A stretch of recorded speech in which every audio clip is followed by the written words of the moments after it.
오늘 말씀의 제목은 발람의 개교라는 제목으로 하나님 말씀 보겠습니다. 발람 시리즈 세 번째예요. 발람의 개교. 오늘 이 사건이 갑자기 그냥 벌어진 사건이 아니라는 것은 우리가 잘 알고 있습니다. 왜냐하면 2주간에 걸쳐서 이미 봤잖아요. 발람에 관련되어서 일어난 사건이다. 시딤에 머물러 있었던 이스라엘에게 미디안의 여인들이 자신들의 축제에 이스라엘의 남자들, 특별히 지도자들 층을 초대한 듯 합니다.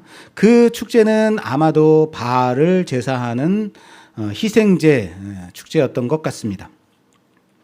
이스라엘은 거기서 함께 그들과 먹고 마시고 그 제사에 참여했을 뿐만 아니라 그 여인들과 함께 행음하는 일까지 서슴지 않았다라는 거예요. 원래 고대 희생제의 방식이 신께 제사를 드린 후에는 거기에 있는 여인들과 음행하는 일로 마무리 짓는 것은 공공연한 사실이었지만 이스라엘 남성들은 아마도 40년간 광야를 떠돌아다니다 보니까 뜨거운 햇빛으로 얼굴이 거뭇거뭇하게 타버린 이스라엘의 여인들만 보다가 장막에서 자신을 단장하고 화장도 하고 꾸민 미디안의 여인들을 보니까 어때요? 소위 눈이 완전 돌아간 듯합니다. 그래서 정신을 차리지 못하고 그 여인들이 유혹하는 대로 그렇게 한 것이 아닐까 생각이 되는 거예요. 여기서 난데없이 갑자기 왜 미디안 여인들이 나왔을까? 이런 생각조차 안 하고 있다는 게 문제라고요. 왜? 지난주는 우리 어디까지 봤어요? 미디안이 아니라 모압이었다고요. 근데 오늘은 갑자기 이 미디안 여인들이 왜 나왔을까 하고 의아하게 생각하고 있었다라고 설교문에 썼는데 전혀 생각하지 않고 있었다로 고치겠습니다. 자, 실제는 우리가 2주간에 걸쳐서 봤듯이 모압 왕 발락이 미디안 장로들과 합세하여서 이스라엘을 무너뜨리고자 저기 멀리 점술가 발람을 데려와서 이스라엘을 저주하도록 했죠. 그러나 그들의 계획은 하나님의 개입하심으로 수포로 돌아갔고 그때부터 모압과 미디안은 한 일심동체 이스라엘을 무너뜨리고자 합세한 상태였다라는 겁니다. 그래서 여기서 미디안 여인들이라고 할 때 모압도 함께 했으리라는 것을 얼마든지 상상할 수 있습니다. 자, 그렇다면 왜 이런 심각한 음행과 이방신에게 우상에게 절하는 섬기는 이런 심각한 일이 벌어졌는지 우선 왜 벌어졌는지 원인부터 살펴봐야겠죠. 지난주에 우리가 살펴봤듯이 잠시 언급했지만 이 일은 확실히 점술가 무당 발람이라는 그 사람 때문에 그 사람의 계교로 시작된 것이다 라고 말씀드렸어요. 왜요?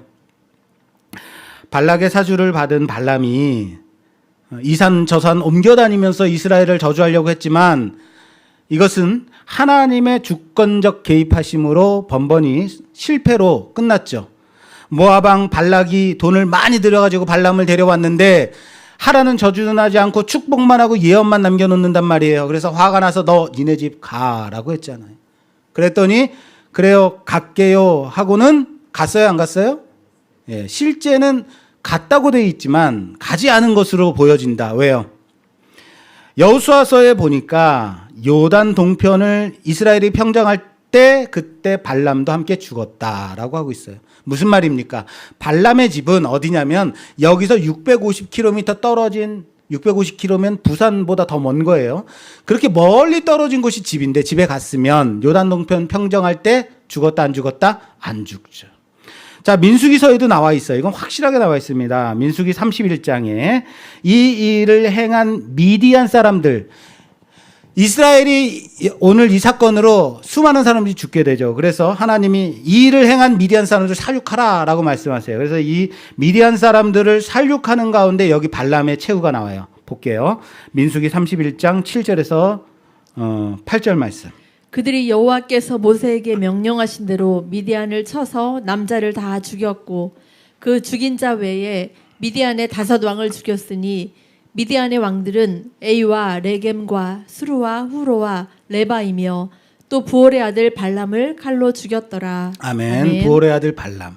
자, 여기 미디안 사람들을 죽일 때 미디안 사람들과 함께 발람이 죽었다라고 말하고 있어요.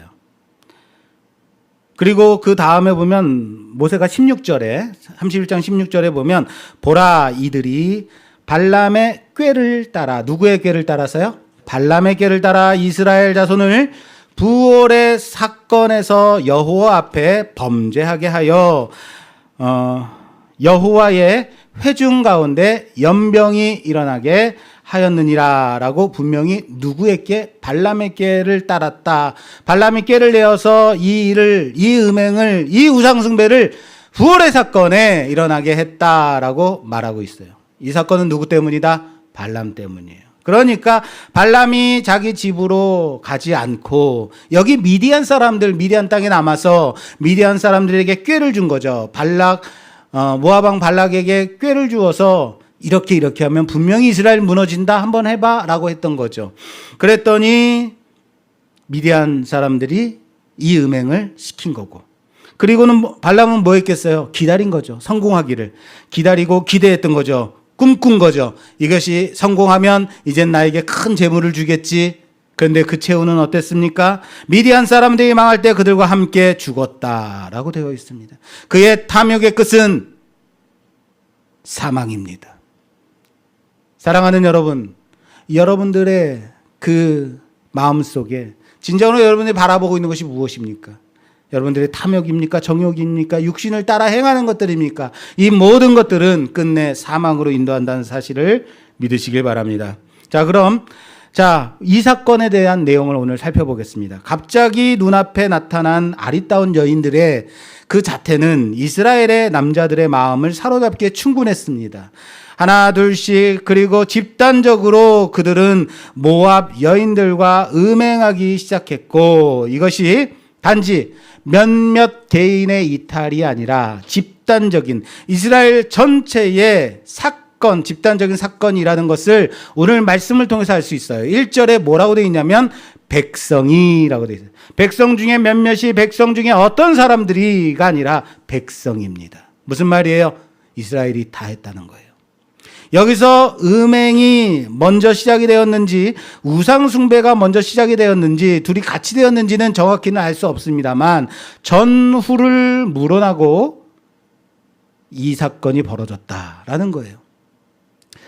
미디안의 여인들은 자기들이 유혹한 이스라엘 남자들을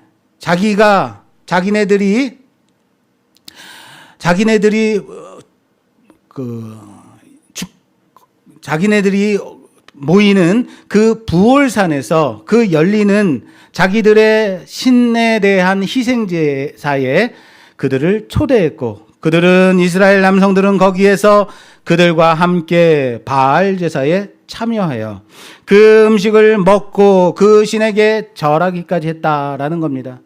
이것을 본문은 바알 부올에 가담했다라고 말씀하고 있습니다. 바알 부올에 가담했다. 바알 부올이라는 것은 무엇이냐면요, 부올 산당에서 섬기는 바알 신을 말하는 겁니다. 성적 음행은요, 성적 범죄로만 끝나지 않습니다. 언제나 이것은 우상 숭배로 필연적으로 연결되고 있어요. 그들은 음행한 것뿐만 아니라 우상 숭배를 함으로써 그들의 남편인 하나님을 버린 영적 간음을 이어가고 있었다라는 겁니다. 그리고 6절 이하, 오늘 본문 말씀 6절 이하에 나오는, 누가 나오냐면 이스라엘 남자와 미디안 한 여자가 나오는데 이름이 시므리고 여인은 고스비입니다. 이 사건이 얼마나 심각했는가를 여지없이 보여주는 예가 되고, 또한 모세의 상황이 어떤 상황이었는지를 보여주는 좋은 사건입니다. 하나님의 처분과 모세의 상태에 대해서 그래서 우리가 본문에서 한번 찾아보겠습니다. 잘 보세요. 오늘 본문 4절에서 6절 말씀 먼저 봉독해 드리겠습니다. 여호와께서 모세에게 이르시되 백성의 수령들을 잡아 태양을 향하여 여호와 앞에 목매어 달라. 그리하면 여호와의 진노가 이스라엘에게서 떠나리라. 모세가 이스라엘 재판관들에게 이르되 너희는 각각 바알 부올에게 가담한 사람들을 죽이라 하니라. 이스라엘 자손의 온 회중이 회막문에서 울 때에 이스라엘 자손 한 사람이 모세와 온 회중의 눈앞에서 미디안의 한 여인을 데리고 그의 형제에게로 온지라. 아멘. 아멘. 자, 보세요. 4절은 여호와께서라고 하고 있고 5절은 모세가라고 돼 있고 6절은 이스라엘 자손의 온 회중이라고 돼 있어요. 자, 각각 있어요. 자, 하나님께서는 뭐라고 하셨냐면 이스라엘의 모든 수령들을 목매되어 달라라고 했고 5절 모세는 이스라엘 재판관들에게 이 우상숭배 참여한 자들을 죽이라라고 판결했어요. 자, 6절 이스라엘 자손들은 뭐 했냐면 온 회중들은 울었다라고 하고 있습니다. 자, 이 세 절을 통하여서 오늘 이 사건을 이해하는 힌트가 있어요. 좀 복잡하지만 우리가 좀 깊이 생각하면 이게 얼마나 심각했는지를 좀 볼 수 있어요. 그 상황을 우리가 이해할 수 있다는 얘기입니다. 자, 우선 하나님은 어떻게 했다고요? 모세에게 이스라엘의 모든 수령들을 목매어 달라라고 말씀하셨고 여기 모든 수령들이라라고 했는데 수령이라는 것은 뭐예요? 수령이 지도자들, 최고의 지도자들을 말하는 겁니다. 수령들을 목매어 달 때 어디를 향해서 달래요? 태양을 향해서 목매달라라고 말씀하세요. 자, 바알신이 태양신이에요. 그래서 너희들이 절한 그 태양을 보고 목매어 달게끔 합니다. 그들이 섬긴 그 태양을 바라보면서 말입니다. 그리고 자, 모세는 바알볼에게 가담한 사람들을 죽이라라고 이스라엘 재판관들에게 명령합니다. 그리고 백성들은 회막, 다시 말해서 하나님의 성막 앞에 모여 웁니다. 그런데 백성들이 이렇게 회막 앞에 모여 다 울고 있는데 우는 와중에 이스라엘 한 남자가 미디안 현 여자를 데리고 와서 자기 장막으로 들어가더라. 이 사건의 진행 구조를 잘 생각하면서 보셔야 돼요. 자, 보세요. 이상한 게 있어요. 우선 여러분, 백성이 회막 앞에서 울고 있어요. 왜 우는 걸까요? 왜 울죠? 왜 울까요? 자기 형제들이 죽었기 때문에요? 처벌받았기 때문에? 자기 가족이 죽었기 때문에요? 아니에요. 오늘 본문 민수기 25장을 보면 아직 어떠한 사형 집행도 이루어지지 않은 상태예요. 오늘 본문 어디에도 재판관들이 이 우상숭배에 참여한 자들을 죽였다, 몇몇을 죽였다라고 하는 부분이 없어요. 놀랍죠? 그런데 자, 이스라엘 백성들이 울고 있어요. 그럼 왜 울까요? 아무도 아직 안 죽은 상태예요. 살려달라고 우는 거예요. 죽을까봐 무서워서 우는 거예요. 살려달라고. 자, 여러분 보세요. 하나님이 모세에게 하신 명령은 뭐예요? 모든 수령들을 목매어 달라라고 말씀하셨어요. 하나님께서 목매달아 사형에 처하라고 한 사람들이 누구예요? 이스라엘의 수령들이라 그랬어요. 지도자들이라고요. 기억하세요. 하나님은 이스라엘의 모든 지도자들을 목을 매어 달라고 했습니다. 자, 모세는 누구를 죽이라고 했죠? 바알부올에 가담한 자들 죽이라고 합니다. 여러분, 수령들을 죽이는 것하고 바알부올에 참여한 자들 죽이는 것이 똑같습니까? 하나님은 모든 지도자들을 죽이라고 하셨는데 이 명령은 바알부올에 가담했든지 가담하지 않았든지 상관없이 이스라엘 가운데 지도자들은 다 죽이라고 말씀하신 거예요. 그런데 모세는 누구를 죽이라고 해요? 바알부올에 가담한 자들만 잡아 죽이라고 하고 있습니다. 이건 완전히 다른 거예요. 아시겠어요? 한 사람도 남기지 않고 지도자들은 죽여야 되는 거예요. 왜 지도자가 된 게 뭐가 잘못이라고 죽여요? 좀 이따 말씀드릴게요. 어쨌든 지도자들은 죽어야 됩니다. 그런데 모세는 바알부올에 참여한 자들만 죽이래요. 그리고 나서 한 사람이 태연히 미디안 여인을 데리고 자기 장막으로 들어가고 있는 겁니다. 이 사람이 누구냐면 14절에서 15절 말씀이에요. 죽임을 당한 이스라엘 남자 곧 미디안 여인과 함께 죽임을 당한 자 이름은 시므리니 살루의 아들이요 시므온의 조상의 가문 중 한 지도자이며 죽임을 당한 미디안의 여인의 이름은 고스비이니 수르의 딸이라. 수르는 미디안 백성의 한 조상의 가문의 수령이었더라. 아멘. 미디안 여인을 데리고 들어간 이스라엘 남자의 이름은 시므리인데, 시므리가 누구냐면 시므온 지파의 한 지도자인 거예요. 지도자예요.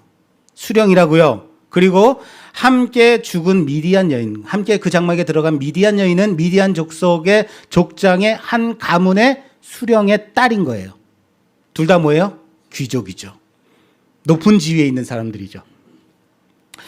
이 두 사람은 그냥 남자와 여자가 아니라 책임을 지고 있는 높은 지위에 있는 사람이거나 딸이라는 거예요. 그 사람의 딸.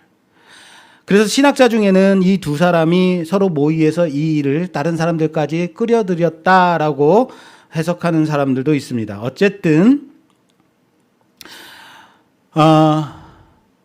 시므리도 고스비도 다 높은 지위에 있는 사람. 다시 말해서 이 음행을 가담한 사람들은 미디안의 창녀들이 아니라, 또한 이스라엘의 그냥 한 남자들이 아니라 책임에 있는 사람들이라는 거예요.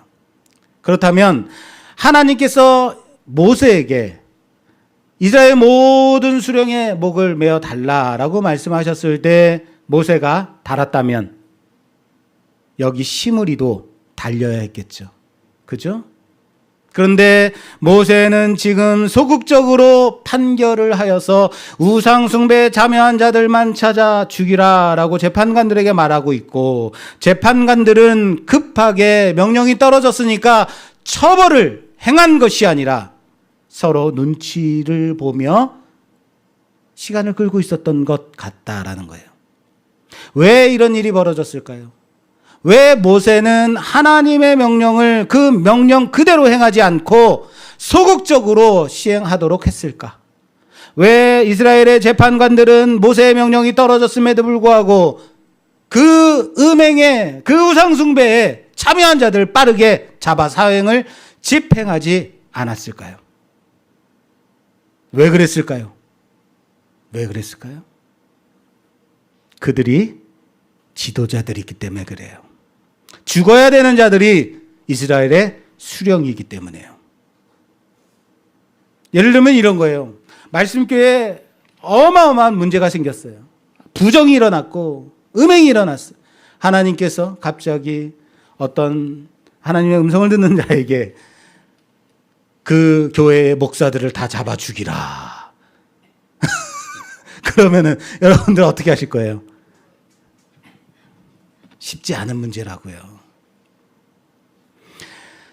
왜 이스라엘이 이런 식으로 반응을 했을까? 그들이 지도자였기 때문에 그래요.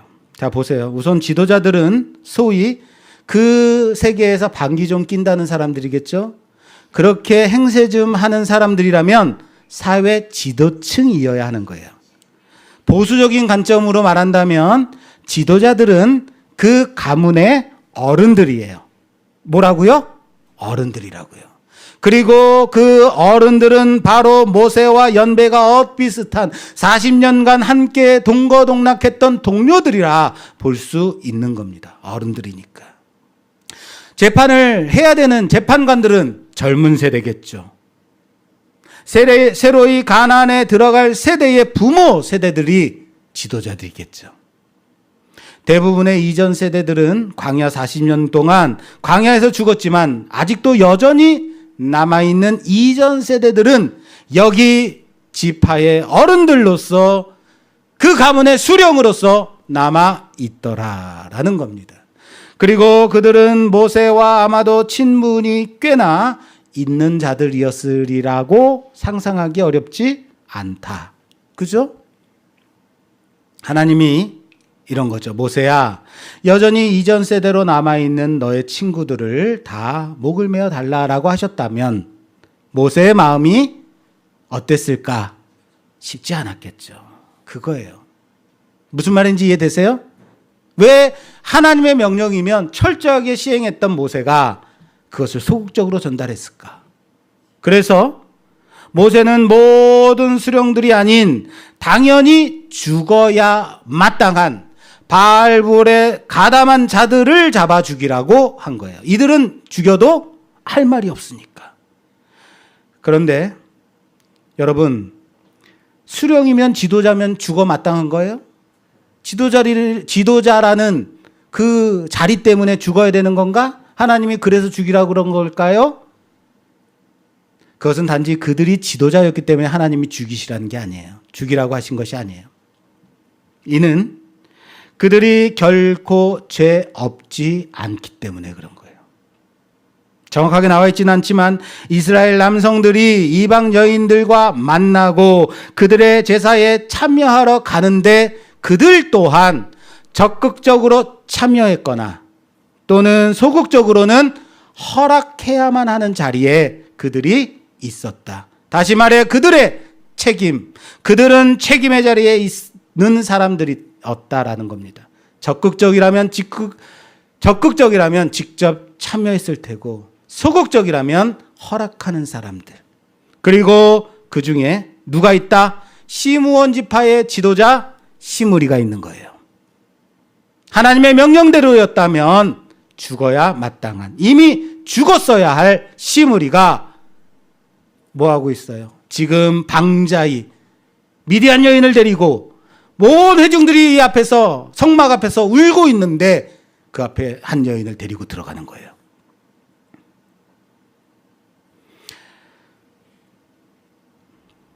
어쨌든 하나님이 명령하신 대로 백성의 모든 수령을 모세는 사형에 처하지도 않았고, 또한 재판관들은 바알보올에 가담한 자들조차 잡아 처형하지도 않은 상황이다라는 겁니다.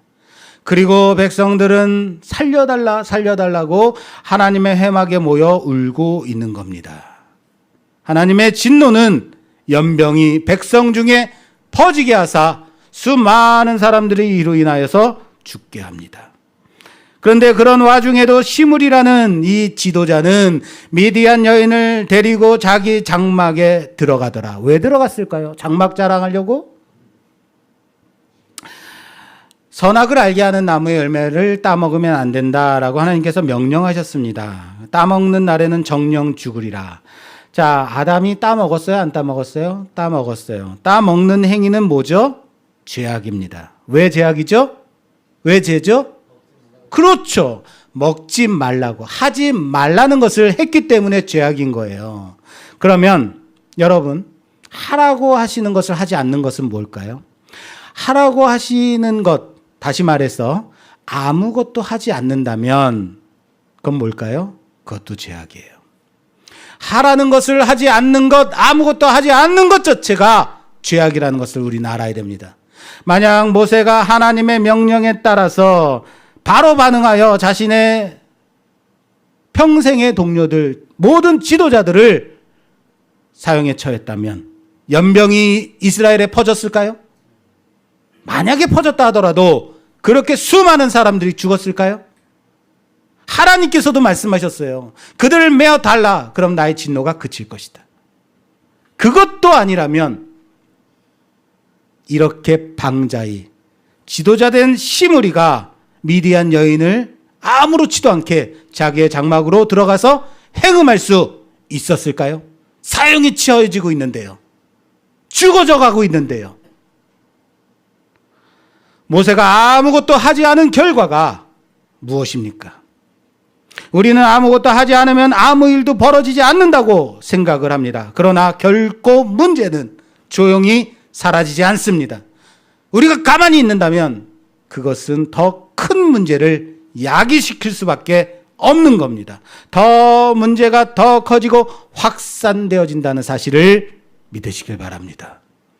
하나님께서 모세에게 명령하신 것을 모세가 축소해서 재판관들에게 전했고,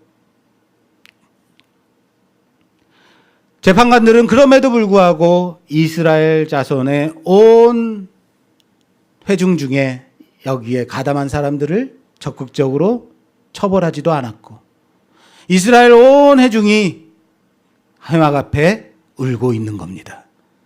그들 자신이거나 혹은 그들의 형제이거나 식구거나 친구이거나 이웃들이 처형에 당할까봐 우는 겁니다.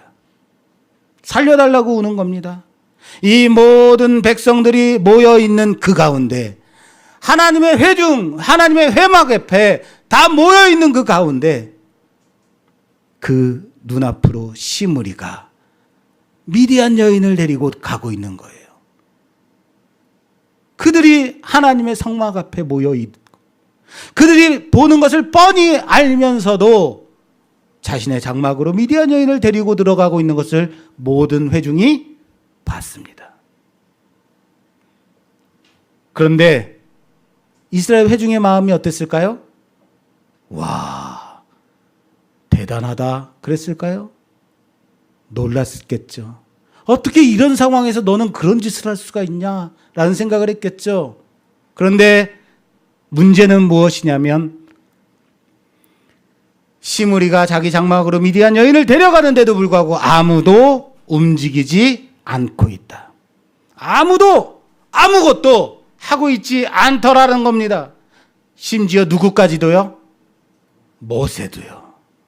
지켜만 보고 있는 겁니다. 또한 이스라엘의 재판관들도 움직이지 않고 얼어붙은 듯이 있는 겁니다. 대제사장 엘르아살도 아무런 조치도 취하지 않고 있었습니다. 어떤 일이 벌어졌는지 보이십니까?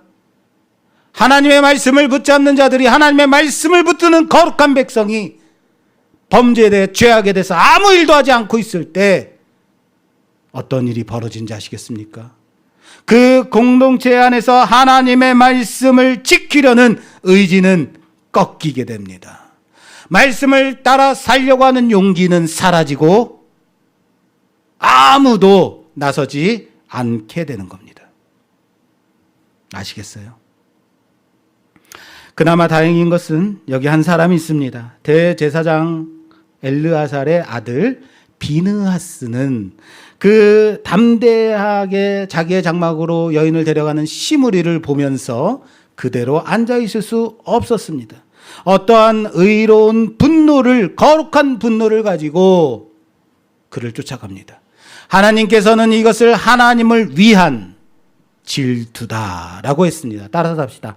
하나님을 위한 질투다. 비느하스가 누구예요?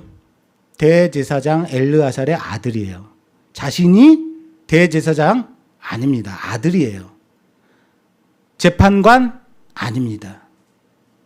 아직은 아버지를 도와서 제사장의 직무를 보조하는 역할을 하는 사람일 뿐이에요.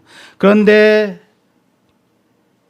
그 안에 하나님을 향한 의로움, 분노가 일어났을 때 비느하스는 손에 창을 들고 그 담대하게 자기의 장막으로 들어가는 그 남자를 따라 그의 장막으로 들어가서 남자와 여자의 배를 창으로 꿰뚫어 죽였다라고 말씀하고 있습니다. 참 잔인하죠?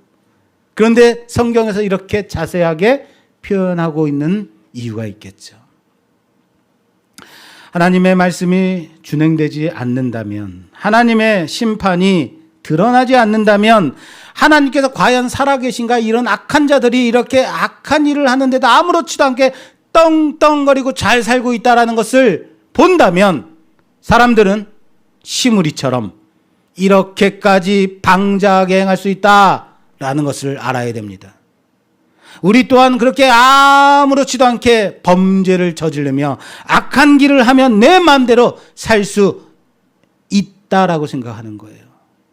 그래서 전도서 8장 11절 말씀에서는 악한 일에 관한 징벌이 속히 실행되지 아니하므로 사람들이 악을 행하는 데에 마음이 담대하도다라고 말씀하고 있어요.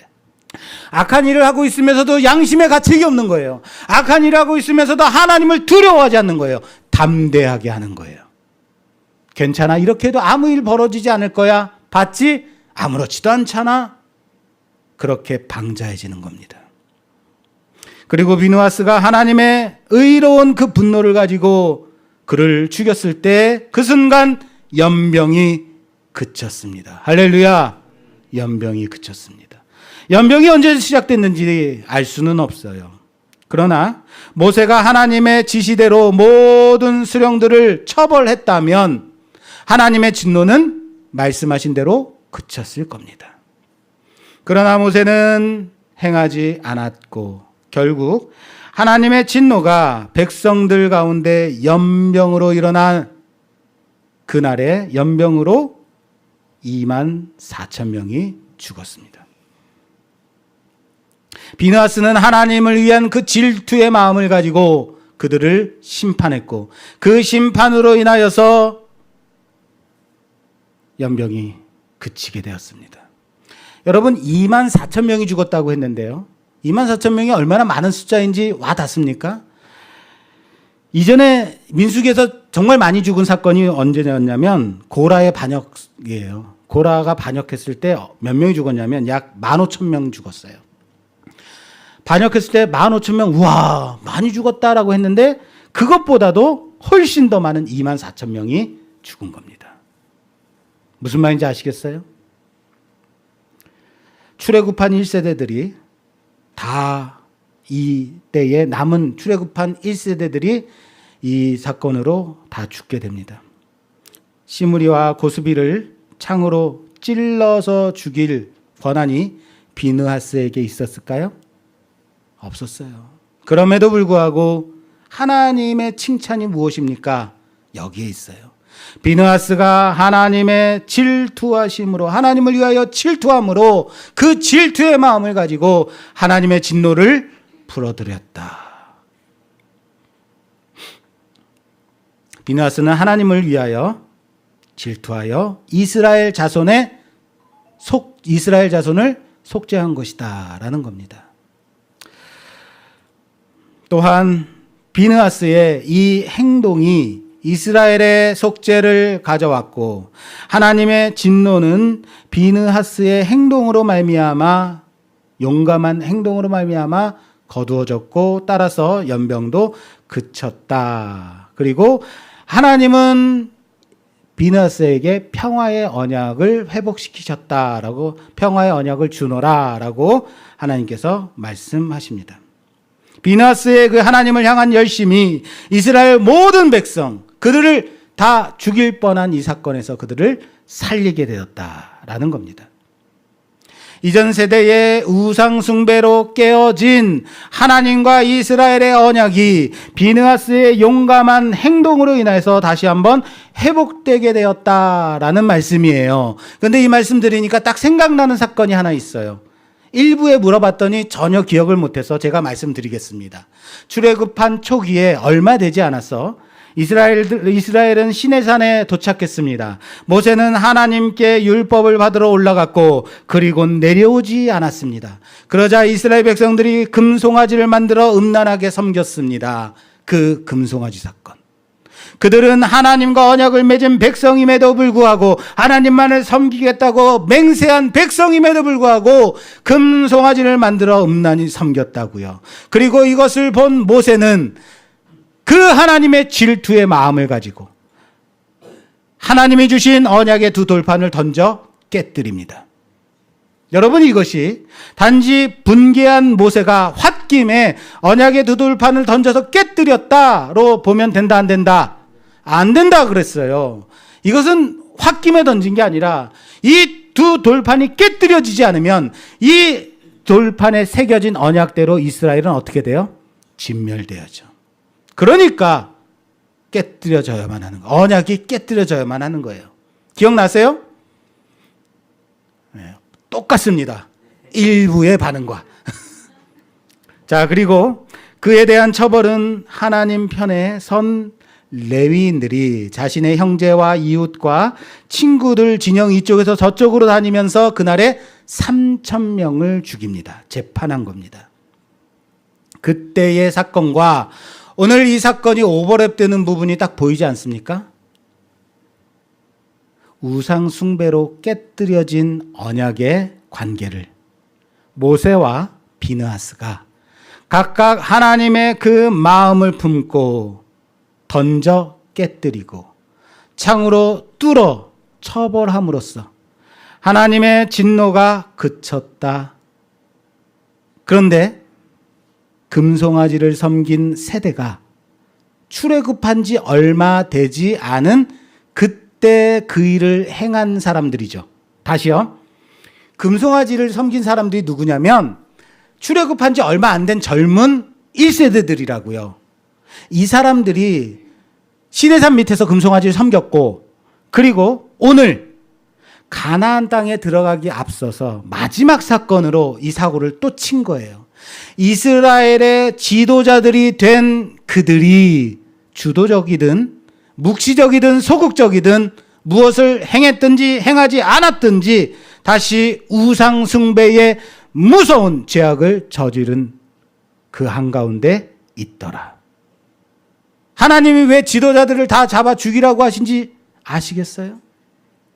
그리고 이 일로 출애굽한 이전 세대들은 모두 다 광야에서 죽는 결과를 가져옵니다. 자, 이 사건에 대해서 고린도전서 한번 찾아볼게요. 고린도전서 10장 6절에서 8절 말씀입니다. 이러한 일은 우리의 본보기가 되어 우리로 하여금 그들이 악을 즐겨한 것 같이 즐겨하는 자가 되지 않게 하려 함이니 그들 가운데 어떤 사람들과 같이 너희는 우상 숭배하는 자가 되지 말라. 기록된 바 백성이 앉아서 먹고 마시며 일어나서 뛰논다함과 같으니라. 그들 중에 어떤 사람들이 음행하다가 하루에 23,000명이 죽었나니 우리는 그들과 같이 음행하지 말자. 아멘. 그렇죠. 고린도전서 말씀에 우상 숭배하는 이 두 사건, 금송아지 사건과 바알보를 섬겨 음행한 이 사건을 같이 놓고 말씀하고 있어요. 그런데 여기 특이한 게 있죠. 오늘 본문에는 몇 명이 죽었다 그래요? 24,000명. 그런데 고린도전서에는 몇 명이 죽었다고 하냐면 그날에 23,000명이 죽었다 그래요. 1,000명의 오차가 있어요. 1,000명 정도는 그냥 넘어갈 수 있나요? 바울이 실수했나 보다. 그런가요? 성경은 하나님의 감동으로 된 것으로서 하나의 실수도 없이 성령께서 성경 기자들을 통해서 정확무어하게 작성케 하셨다라는 것을 우린 믿습니다. 그것을 믿는다면 이건 뭔가? 이 오차는 뭐지? 이 오차는요, 오차가 아니에요. 아마도 연병으로 죽은 자가 23,000명, 그리고 바알부올에 가담하여 죽은 자와 그날에 죽은 지도자들이 1,000명이라고 봐야 맞습니다. 자, 오늘 말씀의 제목이 뭐였죠? 발람의 개교. 오늘 본문에는 발람의 이름이 하나도 등장하고 있지 않습니다. 그럼에도 불구하고 앞에서도 말씀드렸듯이 이 사건의 시작이 누구 때문이다?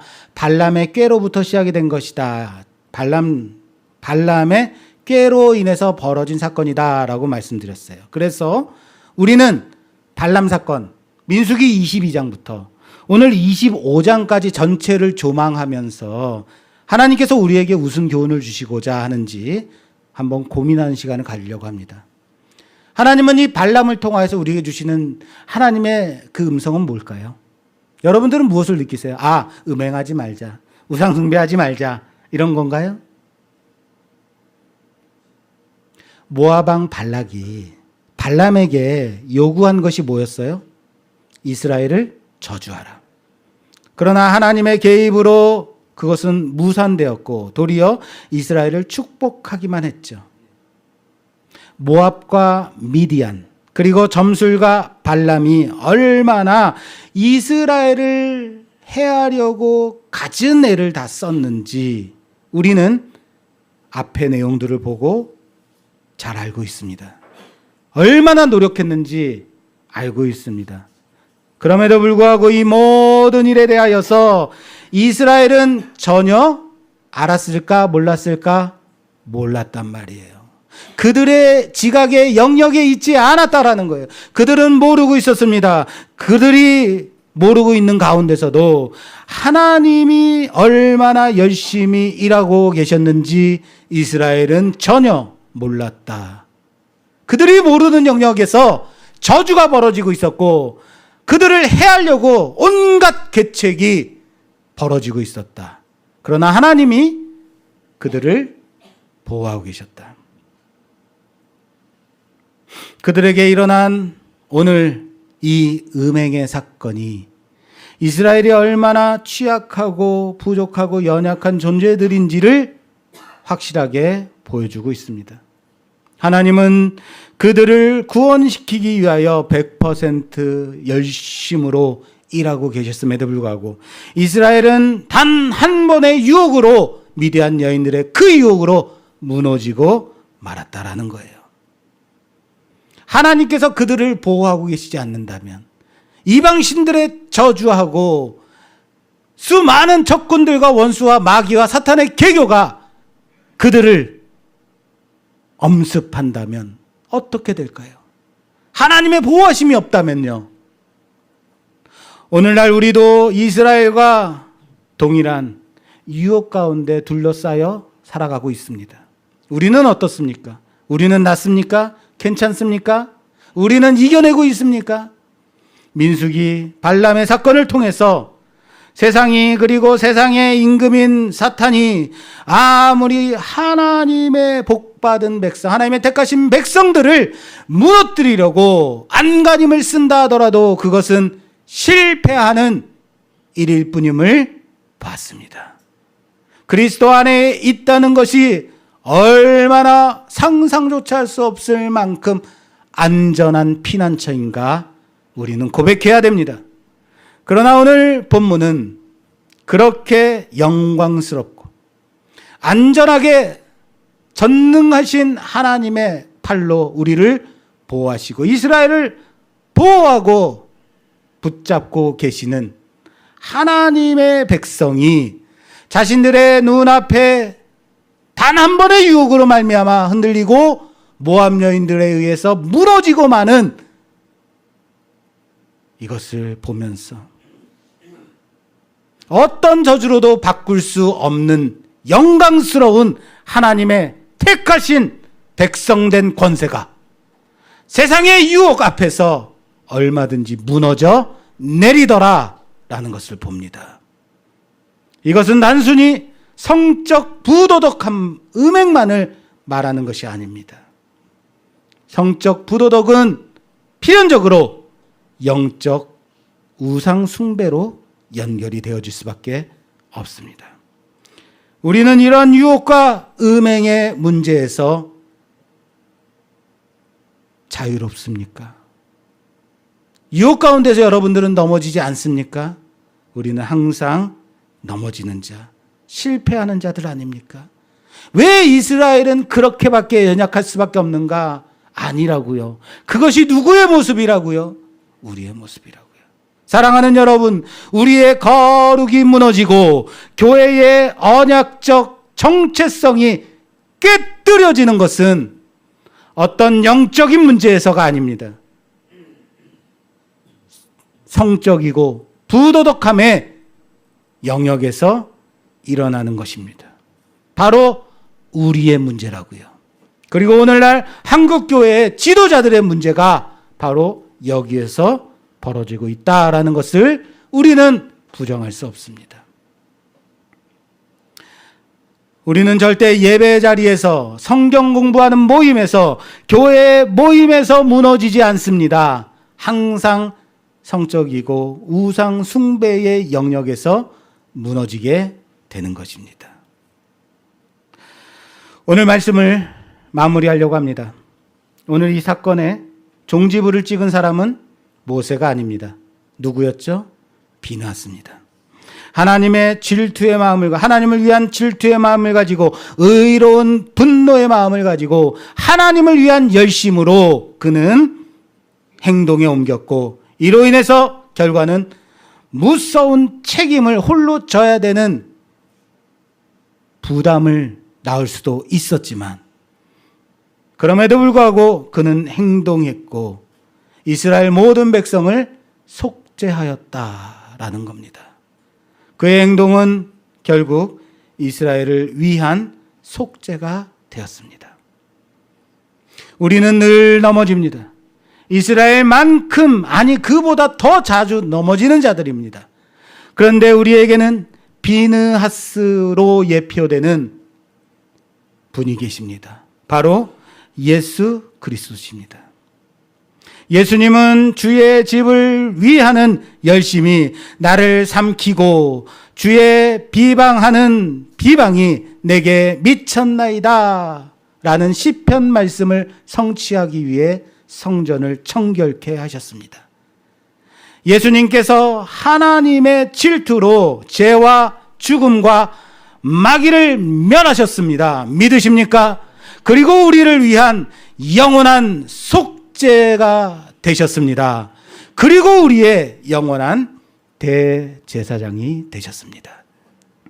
그는 완전하신 대제사장이기 때문에 우리의 죄와 넘어짐과 실패를 덮고도 남음이 있는 하나님이십니다.